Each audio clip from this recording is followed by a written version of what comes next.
नमस्कार, news capital express में आपका स्वागत है। मैं हूं आपके साथ दीप्ति। आइए शुरुआत करते हैं ताज़ा तरीन खबरों के साथ।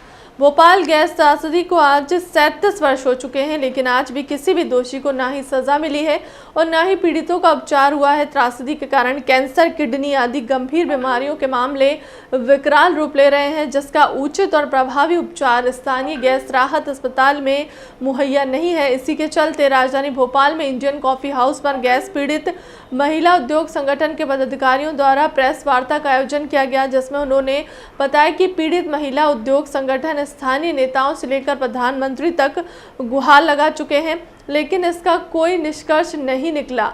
इसी के साथ उन्होंने सरकार को चेतावनी देते हुए कहा कि आगामी वर्ष में उक्त मांगों की पूर्ति नहीं की गई। 2 और 3 दिसंबर को जो गैस त्रासदी हुई थी, 37 सालें भोपाल गैस पीड़ितों को अपनी मांगों को लेकर के लड़ते हुए हो गए। आज हमारे बीच में महिला उद्योग भोपाल गैस पीड़ित महिला उद्योग संगठन के संयोजक अब्दुल जब्बार साहब हमारे बीच में नहीं हैं, लेकिन उस लड़ाई को लड़ने के लिए रशीदा भी, शावर मियां, खालिदा हमारे रईसा भी और खालिदा, शावर मियां, सालिया रजा और मोहिनी देवी जी हैं, जो इस लड़ाई को आगे लड़ने के लिए तैयार है। कल इनको चुना भी गया है इस मामले को लेकर के। हमारी ये लड़ाई लगातार 37 वर्षों से भोपाल से लेकर के संसद तक और न्यायालय तक चली है। हम भोपाल गैस पीड़ित मतलब संगठन की ये मांग रही है कि भोपाल के समस्त गैस पीड़ितों को उनको 5 गुना मुआवजा दिया जाए, गैस पीड़ितों का सही इलाज किया जाए। भोपाल मेमोरियल हॉस्पिटल तो बना दिया गया, लेकिन वो खुद वेंटिलेटर पे है, ना तो वहाँ पर डॉक्टर है, ना वहाँ पर इलाज के लिए कोई व्यवस्था है, ना मशीनें, सब चीजें खराब पड़ी हुई हैं। भोपाल के गैस पीड़ितों को जो सब सुविधाएं देना चाहिए थी, सरकार नहीं दे पा रही है। विधवा पेंशन जो कई सालों से बंद पड़ी हुई थी, उसको चालू किया जाए। 1000 की जगह 2500 रुपए उन विधवाओं को दिए जाए। ये तमाम मुद्दों को लेकर के भोपाल गैस पीड़ित महिला उद्योग संगठन आगामी लड़ाई को सड़क से लेकर के संसद तक लड़ने के लिए तैयार है और संघर्ष करेगा। न्यायालय के अंदर जो हमारे प्रकरण चल रहे हैं, उस प्रकरणों को किस तरीके से आगे बढ़ाया जाए, उसके लिए बराबर भोपाल गैस पीड़ित महिला उद्योग संगठन के जो विधेयक है, वो जो हमारे सलाहकार है, वो उस न्यायालय की लड़ाई को लड़ने के लिए तत्पर हैं, तो वो बराबर देख रहे हैं। कल 3 दिसंबर है, 3 दिसंबर को भी यादगार शाइनी पार्क में भोपाल जो गैस पीड़ित महिला उद्योग संगठन है, उसकी तरफ से श्रद्धांजलि सभा का कार्यक्रम किया जाएगा, वो यथावत किया जाएगा। हम भोपाल की आवाम से भी अपील करना चाहते हैं कि संघर्ष से ही समाधान होता है, संघर्ष से ही कुछ चीज का हल होता है। आज जो किसानों ने संघर्ष किया है, उस संघर्ष का उनको परिणाम ये मिला कि उनकी तमाम मांगों को माना गया, क्योंकि इस 1 साल तक वो किसान लगातार सड़कों पर बैठ करके आंधी, तूफान, बारिश, सर्दी, गर्मी, बारिश में बैठे और उनको उस सरकार को झुकना पड़ा और उनको न्याय देना पड़ा, उनकी तमाम मांगों को पूरा करना पड़ा। इसीलिए भोपाल के तमाम गैस पीड़ित आज से ये कल से अहद करें कि जो भी भोपाल के गैस पीड़ित संगठनों द्वारा आंदोलन किए जाएंगे, उसमें बड़ी तादाद में निकल करके आएंगे और इस सरकार को झुकाने का काम करेंगे, जो सरकारें गैस पीड़ितों की आवाज को नहीं सुन रही।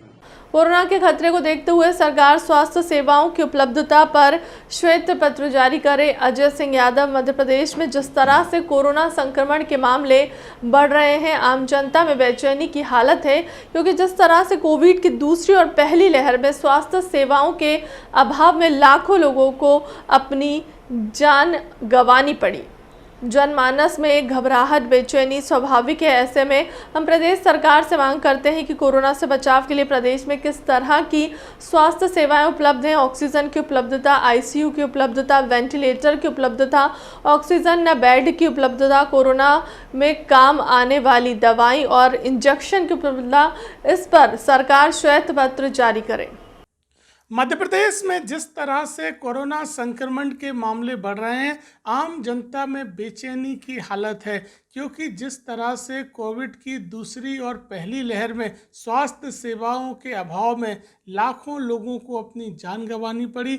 जनमानस में घबराहट, बेचैनी स्वाभाविक है। ऐसे में हम प्रदेश सरकार से मांग करते हैं कि कोविड से लड़ने के लिए प्रदेश में किस तरह की स्वास्थ्य सेवाएं उपलब्ध हैं, ऑक्सीजन की उपलब्धता, आईसीयू की उपलब्धता, वेंटिलेटर्स की उपलब्धता, ऑक्सीजन बेड की उपलब्धता, कोरोना में काम आने वाले दवाइयों और इंजेक्शन की उपलब्धता, इस पर सरकार एक श्वेत पत्र जारी करे ताकि जनमानस समझ सके कि उनके स्वास्थ्य के लिए किस तरह की सेवाएं उपलब्ध हैं। इसलिए तत्काल सरकार को जनता की घबराहट, बेचैनी को देखते हुए स्वास्थ्य सेवाओं पर श्वेत पत्र जारी करना चाहिए।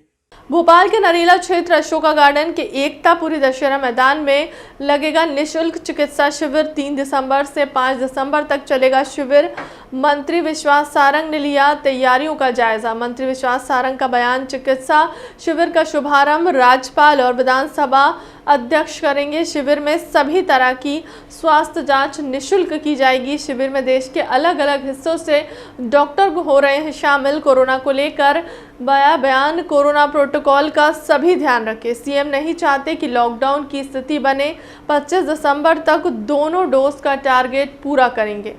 3, 4 और 5 दिसंबर को, फिर से बोलूं, 3, 4 और 5 दिसंबर को अशोका गार्डन थाने के पीछे एकतापुरी ग्राउंड में निःशुल्क स्वास्थ्य शिविर का आयोजन किया जा रहा है, जिसमें शिविर स्थल पर ही सभी तरह की जांच, खून की जांच, ultrasound, sonography, X-ray, ECG, echo, ये तो मुफ्त में कराई ही जाएंगी। उसके साथ सभी पेशेंट्स को दवा भी मुफ्त में मिलेगी। 3 तारीख को सुबह 11:30 बजे महामहिम राज्यपाल जी द्वारा इस शिविर का उद्घाटन किया जाएगा। कार्यक्रम की अध्यक्षता मध्य प्रदेश विधानसभा के स्पीकर साहब करेंगे। इस स्वास्थ्य शिविर में जहां एक और हजारों नागरिकों का पंजीयन कराया गया है, उन्हें हेल्थ कार्ड इशू किया गया है, उसके साथ ही उनकी पूरी हिस्ट्री आगे तक रखकर उनके फर्दर इलाज की भी हम सब व्यवस्था करेंगे। उसके लिए सभी तरह की तकनीक का उपयोग तो किया ही गया है, पर उसके साथ साथ देश के प्रख्यात अलग अलग विधाओं के डॉक्टर्स भी 3 दिनों में इस शिविर में आने वाले हैं। वो भी निःशुल्क लोगों का इलाज करेंगे, परामर्श देंगे। इसमें मुख्य रूप से बम्बई के डॉक्टर देव पुजारी जी आ रहे हैं, पद्मश्री डॉक्टर लाहाने जो आंखों के विशेषज्ञ हैं, रंजीत जगताप जी जो देश के प्रख्यात हार्ट सर्जन हैं, डॉक्टर बनावली जो कि बच्चों के कैंसर के प्रख्यात चिकित्सक हैं, अशोक गुप्ता पद्मश्री हैं और प्लास्टिक सर्जन हैं, डॉक्टर बिच्छू देश के प्रख्यात नेफ्रोलॉजिस्ट हैं, किडनी के विशेषज्ञ हैं, डॉक्टर युगल मिश्रा रोबोटिक हार्ट सर्जरी के स्पेशलिस्ट हैं, रमाकांत देशपांडे पद्मश्री हैं। इस तरह से लगभग 42 अलग अलग विधाओं के डॉक्टर मुंबई, दिल्ली, चेन्नई से आ रहे हैं, शंकर नेत्रालय से भी आ रहे हैं, ब्रिज कैंडी से, टाटा मेमोरियल से, कैंसर की अलग अलग विधाओं के डॉक्टर्स इस शिविर में आने वाले हैं। जहां इस शिविर में हम लोगों को चिकित्सीय व्यवस्थाएं उपलब्ध कर रहे हैं, तो उसके साथ साथ ये जो बड़े बड़े डॉक्टर्स देश भर से आ रहे हैं, उनके साथ नॉलेज शेयरिंग का भी हम कार्यक्रम कर रहे हैं। इसमें लगभग 12 हम सेमिनार कर रहे हैं, मीट द मास्टर्स नाम से। अलग अलग विधाओं के प्रख्यात चिकित्सकों के साथ भोपाल और मध्य प्रदेश के उसी विधा के चिकित्सकों और हमारे जो विभिन्न मेडिकल कॉलेज में उस विधा के पीजी स्टूडेंट हैं, उनका हम सेमिनार आयोजित कर रहे हैं। हमारा मानना है कि भोपाल में यदि देश के प्रख्यात चिकित्सक आ रहे हैं, तो हमारे प्रदेश के, हमारे शहर के और हमारे स्टूडेंट्स को भी इसका फ़ायदा मिले। इसके लिए नॉलेज शेयरिंग का भी हम कार्यक्रम कर रहे हैं। 12 हम सेमिनार करेंगे, जिसमें देश के ये प्रख्यात चिकित्सक अपने नॉलेज को शेयर करेंगे, अपने नॉलेज को साझा करेंगे। 3 दिन का ये शिविर में हमें ऐसी उम्मीद है कि हजारों की संख्या में हम लोगों का इलाज करा सकेंगे। हमने ये भी सुनिश्चित किया है कि इसके बाद यदि किसी मरीज को सर्जरी की या और किसी इन्वेस्टिगेशन की ज़रूरत होगी तो उसको भी हम अगले समय में कराएंगे। 3, 4 और 5 दिसंबर को अशोका गार्डन भोपाल के एकतापुरी ग्राउंड में ये शिविर आयोजित किया जा रहा है। गृह मंत्री नरोत्तम मिश्रा ने पुलिस के नो मास्क नो मूवमेंट अभियान का शुभारंभ करते हुए नूतन कॉलेज बस स्टॉप पर सिटी बस में लोगों को कोरोना के बचाव के लिए मास्क पहनाए। गृह मंत्री नरोत्तम मिश्रा ने नूतन कॉलेज चौराहे लिंक रोड पर 2 नंबर पर पुलिस ने नो मास्क नो मूवमेंट अभियान अंतर्गत नागरिकों से निरंतर मास्क पहनने की अपील की है। उन्होंने कहा कि सावधानी ही कोरोना से बचाव का साधन है। डॉक्टर मिश्रा ने स्वयं लोगों को कोरोना से बचाव के लिए मास्क पहनाए। पुलिस आज से अभियान चलाएगी नो मास्क नो मूवमेंट, उसकी शुरुआत की है आज। वो विनम्रता से आग्रह करेंगे जो भी मास्क इस पर नहीं होगा उसे लगाने का। थोड़ी लापरवाही देखने को जो आ रही है उसके लिए पुनः जागरूक अभियान है। भोपाल बुंदेलखंड की जीवन रेखा कही जाने वाली केन बेतवा लिंक परियोजना का काम समय से चल रहा है। इसकी विस्तृत परियोजना रिपोर्ट बनाकर तैयार हो चुकी है। यह जानकारी केंद्रीय जल शक्ति मंत्री गजेंद्र सिंह शेखावत ने लोकसभा में भारतीय जनता पार्टी के प्रदेश अध्यक्ष व सांसद विष्णु दत्त शर्मा के प्रश्न का जवाब देते हुए दी है। विष्णु दत्त शर्मा ने लोकसभा में पूछे गए तारांकित प्रश्न से माध्यम से केन बेतवा लिंक परियोजना की वर्तमान स्थिति की जानकारी चाही थी। केंद्रीय जल शक्ति मंत्री गजेंद्र सिंह शेखावत की ओर से इसका जवाब गुरुवार को लोकसभा में प्रस्तुत किया गया। इसमें कहा गया कि परियोजना का काम समय से चल रहा है। इसकी विस्तृत परियोजना रिपोर्ट DPR बनकर तैयार हो चुकी है। माननीय मंत्री जी ने जो प्रश्न का उत्तर दिया है वो पर्याप्त है, लेकिन फिर भी मैं कुछ बातों को माननीय मंत्री महोदय से जानना चाहता हूं कि केन बेतवा नदी जोड़ो परियोजना को लागू करने के लिए प्रस्तावित विशेष उद्देश्य कंपनी केन बेतवा नदी जोड़ो परियोजना प्राधिकरण केन बेतवा लिंक परियोजना का जो गठन किस चरण में है, कृपया इसका विवरण माननीय मंत्री जी देंगे तो अच्छा होगा। केन बेतवा नदी परियोजना से संबंधित नीतिगत निर्णय के लिए जल संसाधन, नदी विकास एवं गंगा संरक्षण विभाग के सचिव के नेतृत्व में जो एक संचालन समिति का गठन किया जाना है, क्या वह किया जा चुका है?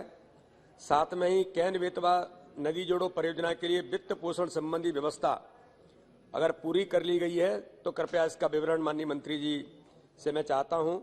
केन बेतवा लिंक परियोजना को फाइनल रूप देने के लिए सेंट्रल वाटर काउंसिल की टीम का जो निरीक्षण किया जाना है, क्या वह पूरा कर लिया गया है? मैं माननीय मंत्री जी से जानना चाहता हूं।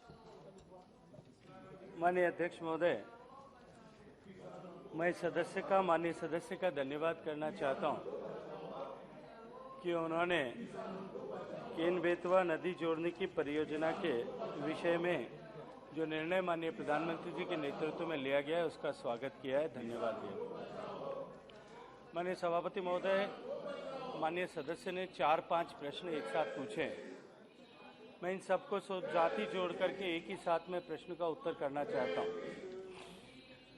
और मैं कुछ कहूं उससे पहले मैं उत्तर प्रदेश के माननीय मुख्यमंत्री और मध्य प्रदेश के माननीय मुख्यमंत्री इन दोनों का अभिनंदन करना चाहता हूं, आभार ज्ञापित करना चाहता हूं, क्योंकि केन बेतवा नदी जोड़ो परियोजना केवल 2 नदियों को जोड़ने का कार्यक्रम मात्र नहीं है। देश में स्वर्गीय अटल बिहारी वाजपेयी जी के जमाने से जिस विषय पर चर्चा हो रही थी कि हम सरप्लस बेसिस से डेफिसिट बेसिस में पानी को ट्रांसफर करें, उस दिशा में एक नए युग की शुरुआत है।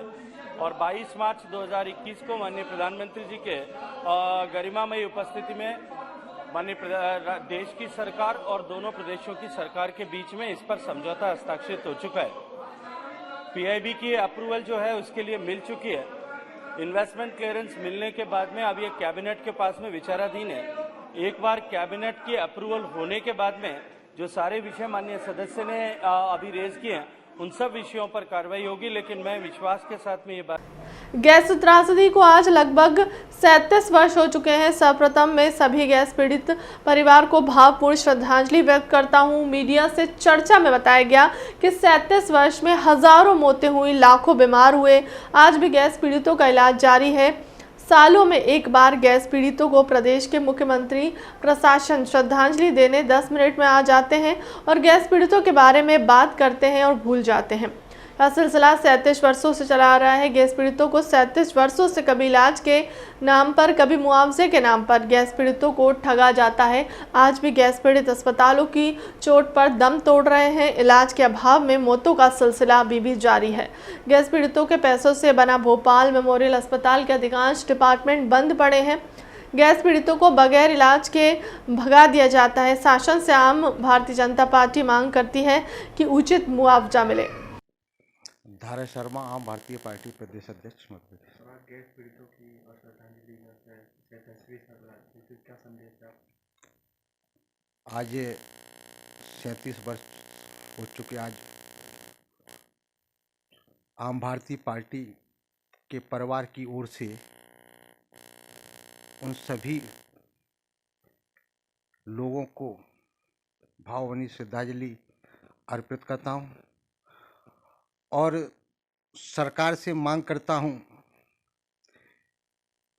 कि जो पीड़ित परिवार हैं, जो 37 साल से लगातार आज भी आस लगाए बैठे हैं, कई लोग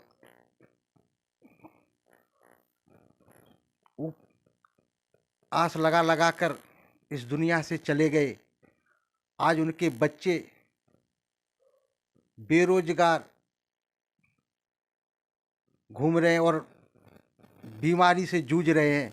मैं सरकार से मांग करता हूं उन परिवारों को राहत मिले, उनको मुआवजा मिले और हर परिवार को एक सरकारी नौकरी मिले। क्या लगता है तुम्हारी कितने साल से परेशान है? 37 साल हो गया, अभी तक उनको कोई मुआवजा नहीं मिल पाया।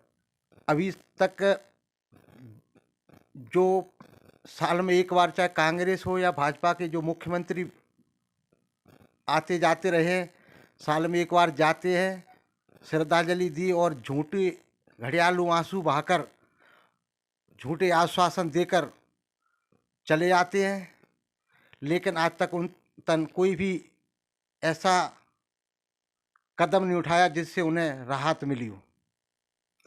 आम भारतीय पार्टी मांग करती है कि हर परिवार को एक सरकारी नौकरी मिले और उन्हें रहने के लिए छत मिले, जिससे आने वाले पीढ़ी जो आज परेशानी जूझ रही है, जो वो कम से कम आने वाले समय में मजबूत बने। भोपाल गैस कांड के लिए जिम्मेदार यूनियन कार्बाइड के मालिक डॉफ केमिकल कंपनी द्वारा भोपाल पीड़ितों के खिलाफ किया गया भेदभाव पर केंद्रित रहेगा। विशेष संदर्भ यह है कि डॉफ केमिकल के वर्तमान अध्यक्ष जिम फिटरलिंग अपने आप को और अपनी कंपनी को भेदभाव के खिलाफ सक्रिय बताते हैं।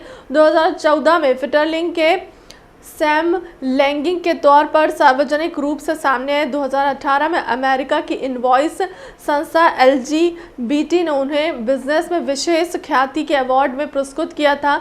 LGBT समुदाय के मुद्दों पर काम करने वाले वरिष्ठ कार्यकर्ता PT टैकवेल द्वारा फिटरलिंग को भोपाल की कानूनी जिम्मेदारियों को स्वीकारने के पत्र को भी जारी करेंगे। पीड़ितों के साथ उनके आंदोलन में शामिल हूँ। आज जो प्रेस वार्ता आयोजित की क्या उद्देश्य है?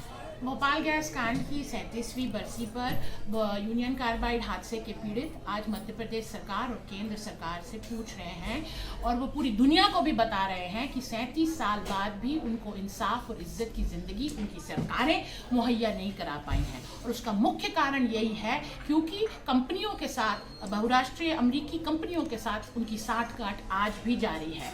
37 साल बाद ना तो भोपाल के लोगों को सही मुआवजा मिल पाया है, ना एक कंपनी या अधिकारी को 1 मिनट के लिए भी भोपाल में नरसंहार करने के लिए सजा मिल पाई है।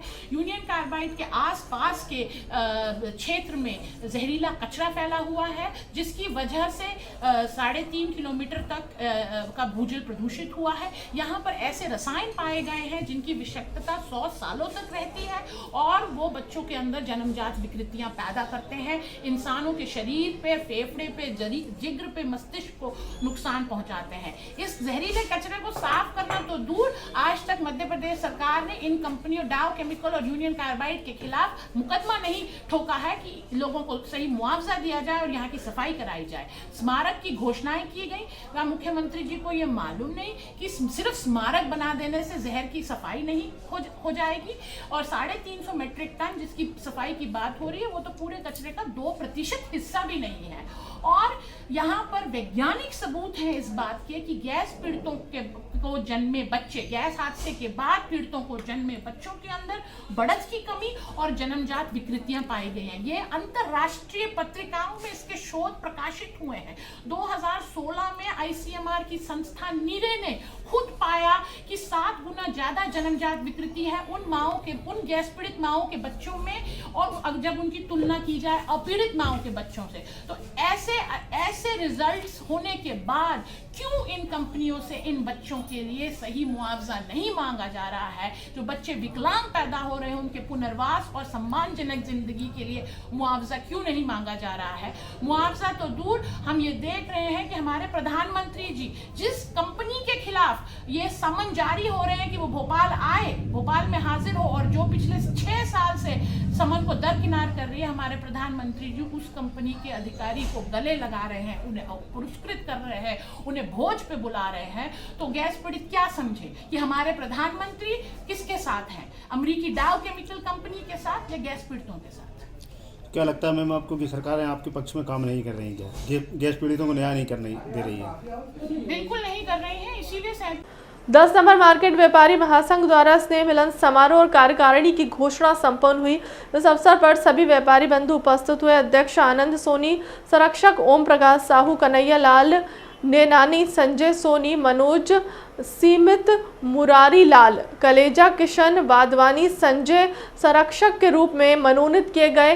अध्यक्ष आनंद सोनी, महासचिव सुमित अग्रवाल, वरिष्ठ उपाध्यक्ष आतम कलेजा, मुकेश जैन, प्रदीप गुप्ता, मुकेश अग्रवाल, उपाध्यक्ष सुनील बत्रा, स्वप्नील जैन, सत्संग बजाज, सरदार संतोष, सरदार हरजीत सिंह, दिनेश मोटवानी, कोषाध्यक्ष ब्रजेश्वरी, सचिव प्रदीप ईरानी, मनोज जैन, सचिव योगेश मनोज, संजय माहेश्वरी, प्रवक्ता सुमित सोनी, मीडिया और सोशल मीडिया प्रभारी बसंत सोनी, लीगल एडवाइजर सुनील गौतम, धार्मिक उत्सव प्रभारी राजकुमार सबरानी, सतीश सोनी, सांस्कृतिक प्रभारी सुबोध साहू, प्रचार मंत्री अंशुल वर्मा, कार्यकारिणी सदस्य अशोक बागवानी, राघव पराशर, जीतू कपलानी, अमित मोटवानी, निजाम इशराज बली और कैलाश बेगवानी ने की। मैं आनंद सोनी, अध्यक्ष 10 नंबर मार्केट व्यापारी महासंघ। सर, क्या एजेंडा था आज और किस तरह का जो घोषणा हुई है उससे क्या 10 नंबर को लाभ होने वाला है? देखिए, 10 नंबर व्यापारी महासंघ का जब से 10 नंबर मार्केट बना है, प्रथम बार महासंघ का गठन हुआ है। और आज हमारा उद्देश्य, हमने यहाँ पर व्यापारी मिलन समारोह एवं स्नेह भोज का कार्यक्रम रखा है। और इस कार्यक्रम में हमारे पूरे भोपाल के व्यापारी महासंघ के अध्यक्ष लोग आमंत्रित किए गए, और हमारे इस भोपाल शहर के पुलिस कप्तान श्री DIG साहब, श्री इशरत अली साहब वो भी आए।